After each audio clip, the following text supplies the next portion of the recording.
देख लीजिए। हाँ, तो अगला हेडिंग कह रहा है कि अब हम लोग एनर्जी बैंड के आधार पर सॉलिड आपका कंडक्टर हो गया, सेमीकंडक्टर हो गया और इंसुलेटर हो गया, इन तीनों को क्लासिफाई करेंगे। हाँ, देख लीजिए। तो इसका हेडिंग है on the basis of energy band. तो on the basis of energy band, तो on the basis of energy band. तो ये एनर्जी बैंड के आधार पर, एनर्जी बैंड के आधार पर क्लासिफाई करना है कि कंडक्टर क्या चीज़ होते हैं, सेमी कंडक्टर क्या चीज़ होते हैं और इंसुलेटर क्या चीज़ होता है। हाँ, तो एक एक करके तीनों के बारे में बच्चों क्या कहते हैं, सुचालक, कुचालक और आपका क्या कहते हैं, हेमी चालक है ना रे, ऐसे ही ना बोल देते, अर्धचालक बोल देते हैं बच्चे सेमी कंडक्टर को। तो on the basis of energy band, देख लीजिए, on the basis of energy band कि एनर्जी बैंड के आधार पर कैसे क्लासिफाई करते हैं, कैसे क्लासिफाई करते हैं, यह बात याद रखना है। हम देख लीजिए। तो पहले बताते हैं कि इलेक्ट्रॉन जहाँ रहता है, हाँ, तो जैसे बोर्स ने यह बात बताए थे कि बाहरी कक्षा में इलेक्ट्रॉन होते हैं, अंदर वाला कक्षा में होते हैं। बच्चों, कक्षा को हम लोग अंग्रेजी की दुनिया में सेल कहते हैं, है कि नहीं। तो आउटर सेल में होता है, इनर सेल में होता है कि नहीं, ऐसे हम लोग दिखाते हैं। देखिए, जैसे अगर हम बोर की कहानी कहेंगे तो बोर्स ने यह बात बताए थे कि बाहरी कक्षा में जो इलेक्ट्रॉन होता है उसे वायलेंस इलेक्ट्रॉन कहते हैं, है कि नहीं, उसे वायलेंस इलेक्ट्रॉन कहते हैं। देख लीजिए, बाहरी कक्षा में जो इलेक्ट्रॉन होता है उसे वायलेंस इलेक्ट्रॉन कहते हैं और अंदर में जो होता है उसे कोर इलेक्ट्रॉन कहते हैं। और यहाँ पर अगर प्रेजेंट रहे, यहाँ पर प्रेजेंट रहे बच्चों, देख लीजिए, अगर यहाँ पर प्रेजेंट रहे, देखिए, अगर यहाँ पर प्रेजेंट रहे तो समझना है बात को, अगर यहाँ पर प्रेजेंट रहे, यह सबको कोर इलेक्ट्रॉन कहते हैं, यह सबको कोर इलेक्ट्रॉन कहते हैं। और यह जो बाहर वाला जो है इसको वायलेंस इलेक्ट्रॉन कहते हैं। क्या कहते हैं? वायलेंस इलेक्ट्रॉन कहते हैं। तो ये आपका वायलेंस इलेक्ट्रॉन हो गया। बाहरी जो कि वैलेंसी बनाते हैं, है कि नहीं, वैलेंसी बनाते हैं, बाइंडिंग कैपेसिटी में कंट्रीब्यूशन कितना हो रहा है इसका क्वांटिटी दिखाते हैं। हाँ, तो अब ये जो आपका वायलेंस इलेक्ट्रॉन हो गया तो समझना है। और असल जो रिएक्टिविटी शो करते हैं ना, वायलेंस इलेक्ट्रॉन के ही इलेक्ट्रॉन। हाँ, तो केमिस्ट्री की दुनिया में बताएंगे, कुछ केमिस्ट ने यह बात बताए थे कि total reactivity of an element is decided by the number of electron in their violence orbit. Violence orbit में जो इलेक्ट्रॉन की संख्या है यही डिसाइड करते हैं उसके रिएक्टिविटी को, कि वो कितना ज़्यादा रिएक्टिव है। अब जैसे सोडियम में देखे होंगे सर, वायलेंस इलेक्ट्रॉन में तो एक इलेक्ट्रॉन होता है, एक इलेक्ट्रॉन पोटेशियम के पास एक होता है सर, साइज भी बड़ा होता है, न्यूक्लियस से दूर भी होता है कि नहीं। तो यहाँ पर क्या बोलोगे सर, सोडियम हाईली रिएक्टिव है, बहुत ज़्यादा रिएक्टिव है कि नहीं, आपका पोटेशियम भी बहुत ज़्यादा रिएक्टिव है, सोडियम से भी बढ़ के पोटेशियम है कि नहीं। तो यह सब बात को समझना है। तो यह वायलेंस इलेक्ट्रॉन हो गया। तो जानते हो हर इलेक्ट्रॉन का जहाँ पर भी रहता है, तो जैसे बोर्स ने अपना पोस्टुलेट में फिजिक्स में पढ़ाया था, इसी चैप्टर में सर, ना इससे पर न्यूक्लियर वाला चैप्टर में नहीं, न्यूक्लियर में एटम वाला चैप्टर में पढ़ाए थे, बोर्स आए थे हाँ वहाँ पर, और केमिस्ट्री में भी बात चलता है, 11th में पढ़ाए होंगे, देख लीजिए। तो यहाँ समझना कि हर इलेक्ट्रॉन के जिस ऑर्बिट में रहता है तो हर ऑर्बिट का अपना फिक्स एनर्जी होता है, फिक्स एनर्जी बताए थे कि नहीं। तो पहला ऑर्बिट के पास कितना एनर्जी होता है, -13.6 इलेक्ट्रॉन वोल्ट होता है। दूसरा ऑर्बिट के पास कितना होता है, देख लीजिए, -3.4 इलेक्ट्रॉन वोल्ट होता है। तीसरा के पास कितना होता है, -1.51 इलेक्ट्रॉन वोल्ट होता है। तो हर ऑर्बिट के पास अपना अपना एनर्जी होता है, अपना अपना एनर्जी होता है। खींचे खींचे, हाँ, अरे वो लीक के पास कुछ गड़बड़ है ना रे। लेकिन जब लाइट आता है तब नहीं भागता है, लाइट भागता है तब जब भूख भाग करना शुरू कर देता है। देख लीजिए, आप समझना है, -3.6 वोल्ट हो गया और -3.4। हर ऑर्बिट के पास अपना अपना फिक्स एनर्जी होता है, फिक्स एनर्जी। इसी प्रकार से यह जो वायलेंस इलेक्ट्रॉन है, वायलेंस ऑर्बिट है, इसके पास भी अपना है।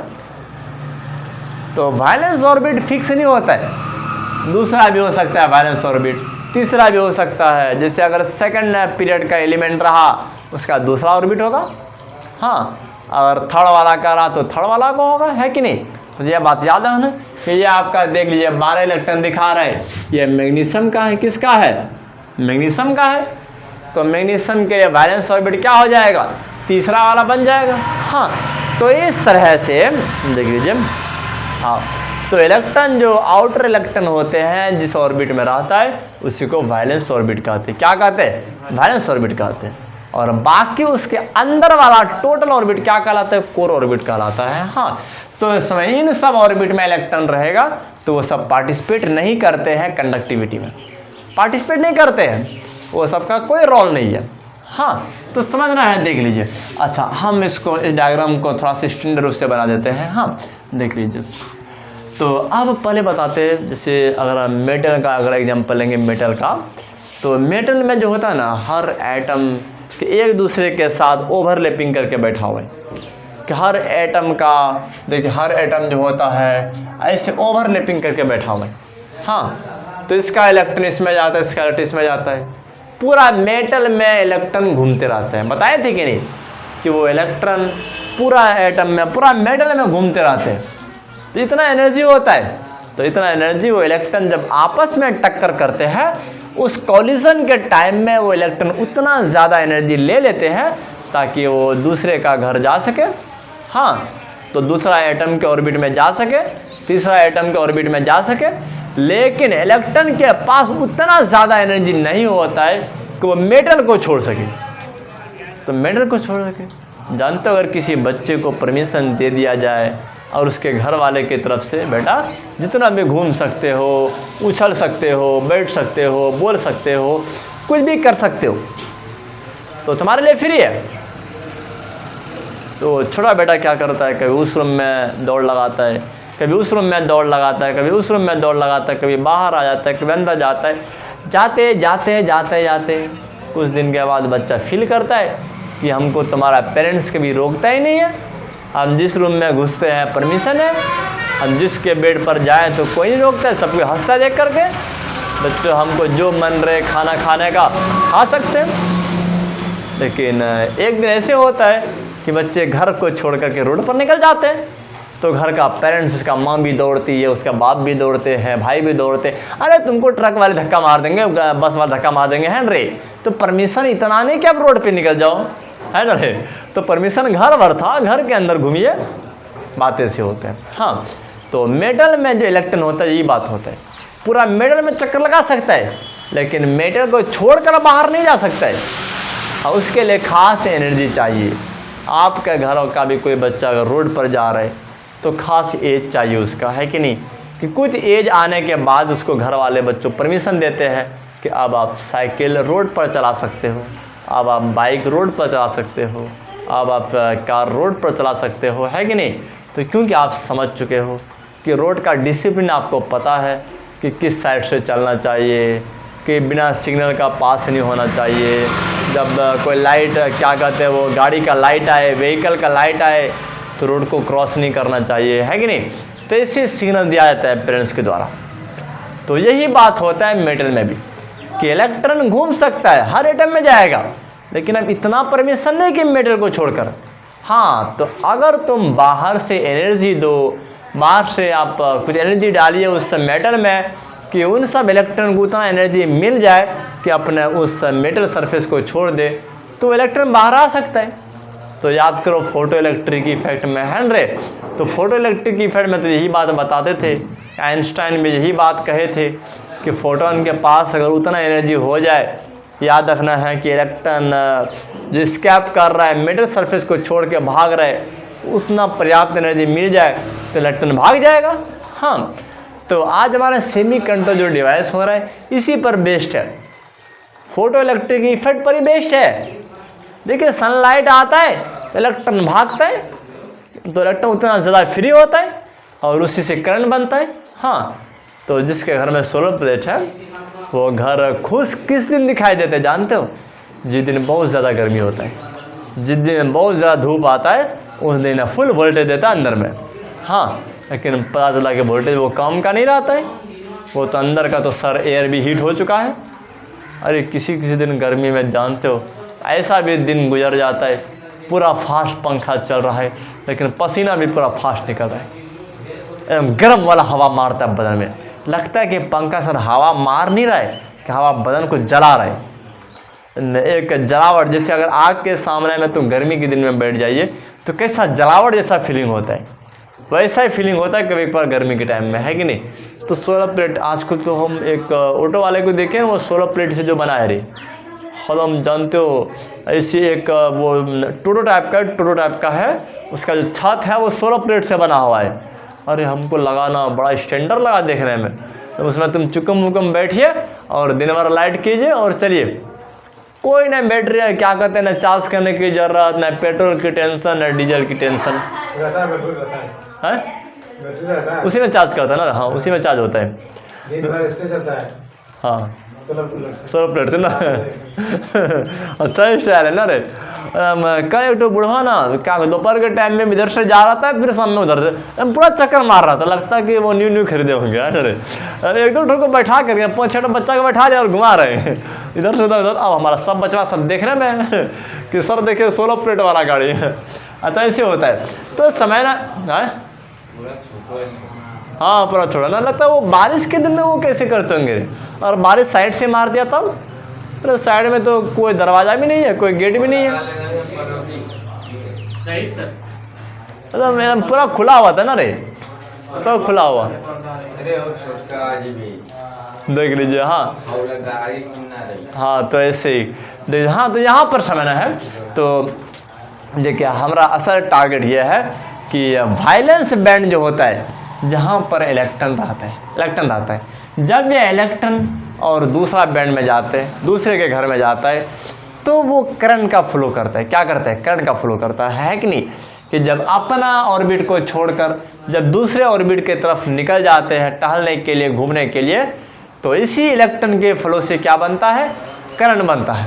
तो अब यहाँ पर बच्चों एनर्जी बैंड ना 2 प्रकार का होता है। एनर्जी बैंड कितना प्रकार का होता है? 2 प्रकार का। यह बात याद रखना है। एनर्जी बैंड क्या होता है कि एनर्जी बैंड क्या होता है, देख लीजिए कि एनर्जी बैंड बच्चों 2 प्रकार का होता है। कि एक को कहते हैं, देख लीजिए, एक को कहते हैं वायलेंस एनर्जी बैंड, देखिए एक को कहते हैं वायलेंस एनर्जी बैंड। देखिए अब यह वायलेंस एनर्जी बैंड हो गया तो मतलब जिसमें इलेक्ट्रॉन है तो उस ऑर्बिट के पास भी कुछ एनर्जी होगा, तो उसको कहेंगे वायलेंस एनर्जी बैंड। और दूसरा होता है कंडक्शन एनर्जी बैंड, इसको तुम कंडक्शन बैंड भी बोल सकते हो, इसको कंडक्शन एनर्जी बैंड बोलो या कंडक्शन बैंड, बात तो कोई फर्क नहीं पड़ता है। देख लीजिए हाँ समझना है। इसको तुम वायलेंस बैंड भी बोल सकते हो, इसको वायलेंस बैंड भी बोल सकते हो, और इसको कंडक्शन बैंड भी बोल सकते हो। तो कंडक्शन बैंड भी बोल सकते हो।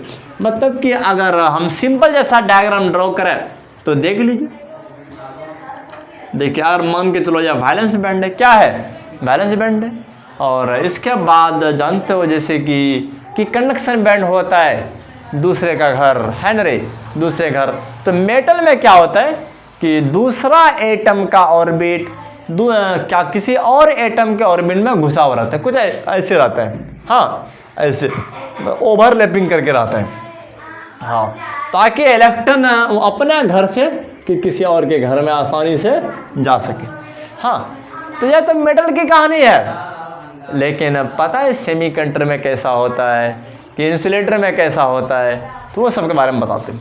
देखिए अब ये अगर वायलेंस बैंड है जहाँ पर इलेक्ट्रॉन मौजूद है, कुछ मात्रा में इलेक्ट्रॉन है, जितना भी हो सकता है 5-6 हेनरी, तो एक एटम में तो ऐसे होगा। और दूसरा जो ऊपर में है, देखिए ये हम मेटल का बना दिए, ये हम मेटल का बना दिए,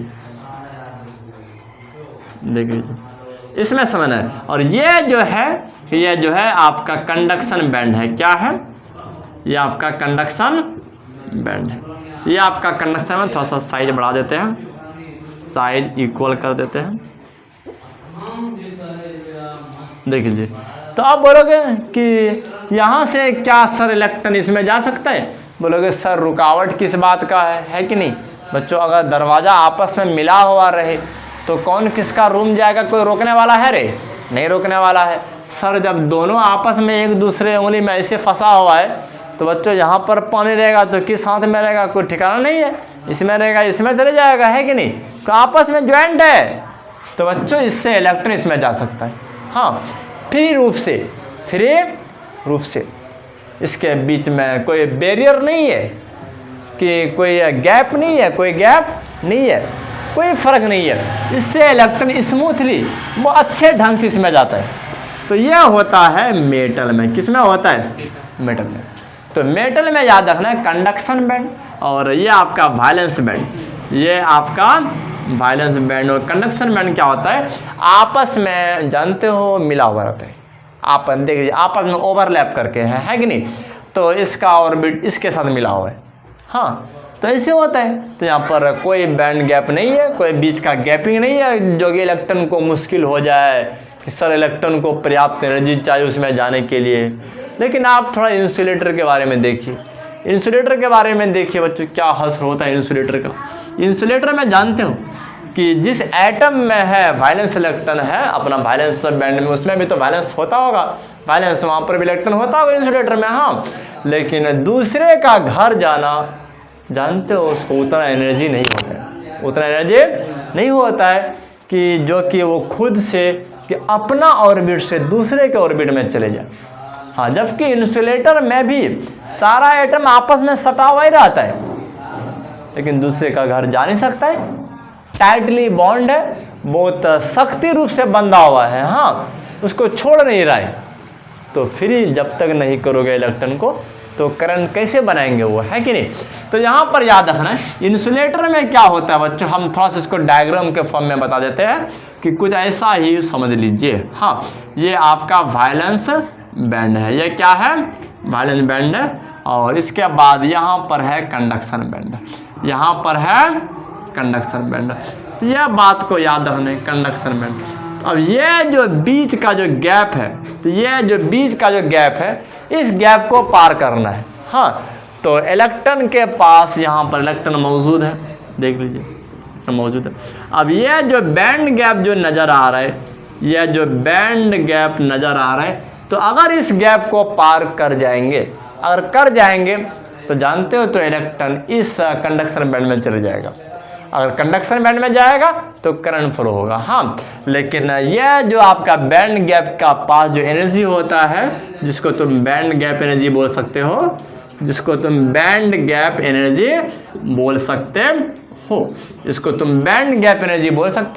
तो ये एनर्जी जो होता है ना वो ग्रेटर देन, याद रखना बच्चों, यह होता है, यहाँ लिख देते हैं, ग्रेटर देन 3 इलेक्ट्रॉन वोल्ट। क्या होता है? 3 इलेक्ट्रॉन वोल्ट से ज़्यादा होता है। हाँ, अगर दोनों बैंड के बीच में गैप अगर 3 इलेक्ट्रॉन वोल्ट से ज़्यादा रहे तो इलेक्ट्रॉन अपने वायलेंस बैंड से जंपिंग करके कंडक्शन बैंड में नहीं जा सकता है। इसका मतलब कि वो इतना टाइटली बॉन्ड है कि वो दूसरे का घर नहीं जा सकता है। हाँ, इतना ज़्यादा है। देखिए, अगर इसका जो बैंड गैप एनर्जी कितना, 3 इलेक्ट्रॉन वोल्ट, अगर इतना से ज़्यादा एनर्जी से अगर ये इलेक्ट्रॉन बॉन्ड है तो वो कंडक्शन नहीं करेगा। तो थोड़ा सा हम सिंपल फॉर्म में बता रहे हैं यहाँ पर डायग्राम ड्रॉ करके। तो अगर इस बीच को वो छलांग मार के इसमें नहीं घुसता है तो वो कंडक्शन नहीं करेगा। तो इसमें जो बैंड गैप एनर्जी होता है वो कितना होता है? 3 इलेक्ट्रॉन वोल्ट से ज़्यादा होता है। हाँ, इससे कम रहे तो वो कंडक्टर है। हाँ, कंडक्टर है, देख लीजिए। तो अब इसमें याद रखना बच्चों, देख लीजिए, इससे यहाँ पर कोई इलेक्ट्रॉन नहीं गया है, तो यह केस किसका है रे? इंसुलेटर का है। किसका है? इंसुलेटर का। लेकिन अब बताते हैं सेमीकंडक्टर का। सेमीकंडक्टर में देखिए क्या होता है, और थोड़ा सा जगह यहाँ नहीं मिल रहा है तो चलो इसको यहाँ लिख देते हैं, बैंड गैप एनर्जी जो क्या होता है, मोर देन 3 इलेक्ट्रॉन वोल्ट होता है। चलो अब थोड़ा सा बता देते हैं कि अब ये सेमीकंडक्टर की कहानी। सेमीकंडक्टर में जो होता है, जैसे सिलिकॉन लोग हैं, हाँ, तो आखिर ये हो गया आपका वायलेंस बैंड। क्या हो गया? Violence band. ये आपका वायलेंस बैंड हो गया। और दूसरा यहाँ जो देख रहे हो ये आपका हो गया कंडक्शन बैंड। क्या हो गया? ये आपका हो गया कंडक्शन बैंड। ये हो गया आपका कंडक्शन बैंड। हाँ, तो इसके बीच का जो बैंड गैप एनर्जी है, अरे सर जी, देखिए ये बीच का जो बैंड गैप एनर्जी है, वो लगभग होता है 3 इलेक्ट्रॉन वोल्ट। कितना होता है? 3 इलेक्ट्रॉन वोल्ट। अगर 3 इलेक्ट्रॉन वोल्ट रहे तो इलेक्ट्रॉन जानते हो वो प्रयास करता है, वो प्रयास करता है और प्रयास करने के बाद पूरा प्रयास करता है तो कुछ इलेक्ट्रॉन इसमें जंप कर जाता है, कुछ इलेक्ट्रॉन जंप कर जाता है। देखिए इस जगह से चले गया है, इस जगह से चले गया है। देखिए हाँ, इसका मतलब कुछ इलेक्ट्रॉन बच्चों तो इसमें चले जाएगा। हाँ कुछ कितना रहेगा तो 3 इलेक्ट्रॉन वोल्ट। इससे कम रहा या 0 रहा तो वो आपका मेटल है। हाँ तो इसका जो होता है बैंड गैप एनर्जी, हम यहाँ पर भी लिख देते हैं। बैंड गैप एनर्जी जो होता है, बैंड गैप एनर्जी जो होता है, यह क्या होता है, लेस देन 3 इलेक्ट्रॉन वोल्ट। किसका, मेटल का। तो 3 इलेक्ट्रॉन वोल्ट से अगर कम रहा या तो 0 रहा, 0 कब होगा कि जब ओवरलैप कर जाएगा। हाँ तो अगर 0 रहा या तो 3 इलेक्ट्रॉन वोल्ट से कम रहा तो वो क्या कहलाएगा, मेटल कहलाएगा, कंडक्टर कहलाएगा। लेकिन और इसके बाद इंसुलेटर का क्या होगा, 3 इलेक्ट्रॉन वोल्ट से ज़्यादा होगा।